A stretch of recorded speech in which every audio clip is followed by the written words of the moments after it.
أعوذ بالله من الشيطان الرجيم. بسم الله الرحمن الرحيم.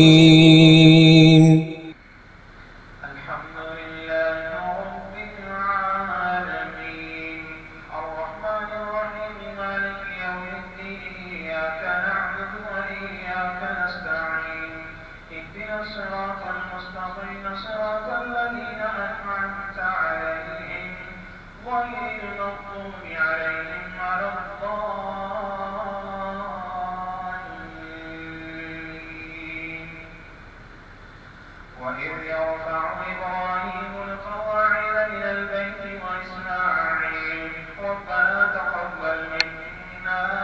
إنك أنت السميع العليم ربنا واجعلنا مسلمين لك ومن ذريتنا أمة مسلمة لك وأرنا مناسكنا وتب علينا إنك أنت التواب الرحيم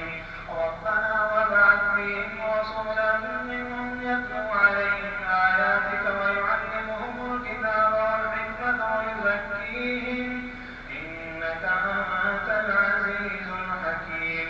ومن يرغب عن ملة إبراهيم إلا من سفه نفسه ولقد اصطفيناه في الدنيا وإنه في الآخرة لمن الصالحين إذ قال له ربه أسلم قال أسلمت لرب العالمين ووصى بها إبراهيم بنيه ويعقوب يا بني إن الله اصطفى لكم الدين فلا تموتن إلا وأنتم مسلمون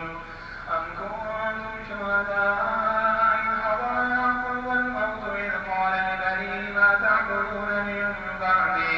قالوا نعبد إلهك وإله آبائك إبراهيم وإسماعيل وإسحاق إلها واحدا ونحن له مسلمون تلك أمة قد خلت لها ما كسبت ولكم ما كسبتم ولا تسألون عما كانوا يعملون وقالوا كونوا هودا أو نصارى تهتدوا قل بل ملة إبراهيم حنيفا وما كان من المشركين قولوا آمنا بالله وما أنزل إلينا وما أنزل إلى إبراهيم وإسماعيل وإسحاق ويعقوب والأسباط وما أوتي موسى وعيسى وما أوتي النبيون من ربهم لا نفرق بين أحد منهم ونحن له مسلمون فإن آمنوا بمثل ما آمنتم به فقد اهتدوا وإن تولوا فإنما هم في شقاق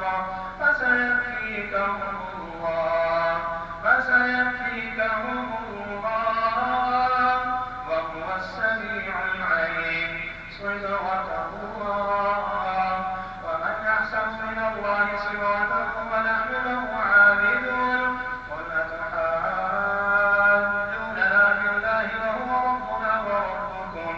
ولنا أعمالنا ولكم أعمالكم ونحن له مخلصون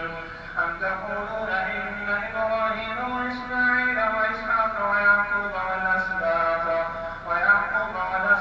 كانوا هودا أو نصارى